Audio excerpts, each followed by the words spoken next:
When Harold was he took care of his dog Fluffy. When Harold got a little older, he drove an ice cream truck. Harold washed pots and pans and peeled potatoes in the Navy. And then Harold began to build his empire.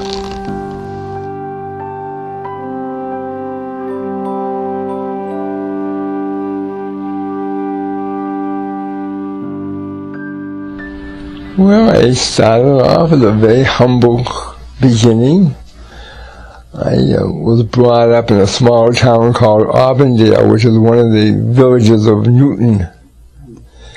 And my father came over from Ukraine when he was 8 years old in 1908. And we lived out in the country, kind of like at that time. Not very Jewish, although my mother, half-brother, was a rabbi.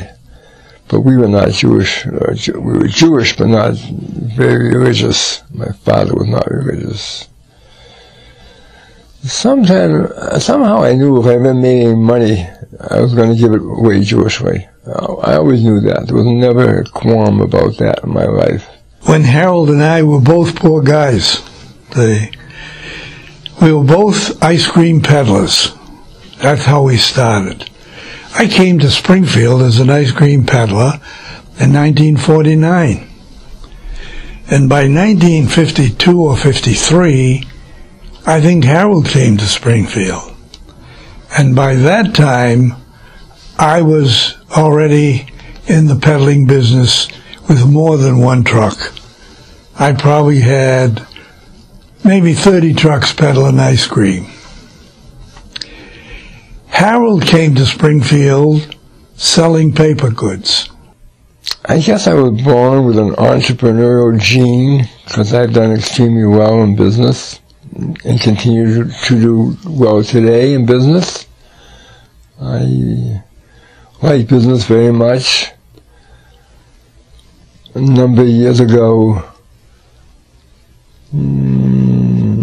maybe 27 years ago, I'm not exactly sure the date, I employed a young man by the name of Jeremy Pava, who had just graduated Brandeis, and he became a partner in the business venture, and still is, and quite active. He's also a partner in the philanthropy. It's really Harold's sense of mission that really inspired me, whether it's in business or in philanthropy. You know, Harold has a goal, and he's relentless, and he just goes after it. You know, a lot of people get sidetracked and go on diversions, but I think his real sense of mission is really inspirational. And I also think Harold uses the word, a sense of responsibility, particularly with philanthropy, where he sees an issue or a problem, particularly in the Jewish community, for example, issues of assimilation, people not connecting with the community. And he really feels it's a responsibility to do whatever we can to try to solve those problems. I know that's why he's got involved in day school. That's why he's been so involved in PJ Library, trying to bring Judaism to families, Jewish overnight camps. Really, in everything that he does, he's just moved by that sense of responsibility. I think it's infectious, and that really has inspired me. I guess I got really lucky. I came up with a product called PJ Library, which is an amazing, amazing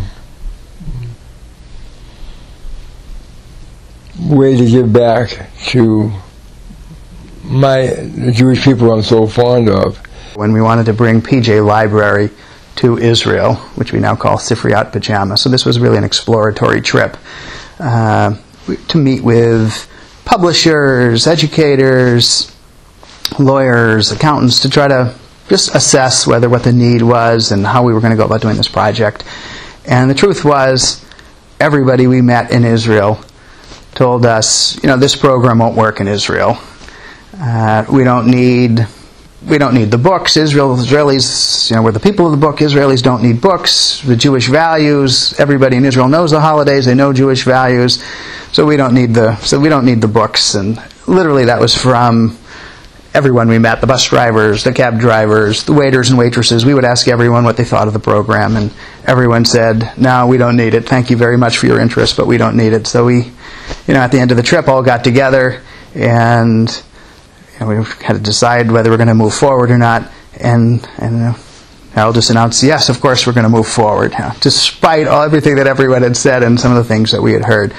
But so he decided to move forward with a pilot program. And the truth is that he really understood even what I think the people we talked to didn't understand. Maybe on the surface they didn't think they really needed the program, but he really had a vision for what he was trying to accomplish and really have books that would appeal to the secular community, to the more religious community, even addressing issues of literacy in Israel, which really is an issue. But on the surface, that didn't appear to be an issue to people. But the reality is Harold sort of saw that. And despite some of the feedback that he got, moved forward, and we went forward with a pilot program. I think it was the original one, maybe 5,000 books, and now we're sending out 200,000 books a month to preschools in Israel. So I guess in the end he was really right.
He's my best friend. Harold's the one person I would call if I were in trouble. Harold is unbelievably dynamic. Harold is my friend. Harold is really my mentor. And I'd say Harold's my role model. Harold is interesting. Never dull. Always deeply human. Harold is visionary. Just kind of knows, kind of has a vision of the future and is able to really create that future. Thank you, Mr. Grinspoon. Thank you, Mr. Grinspoon. Thank you, Mr. Grinspoon. Thank you, Mr. Grinspoon.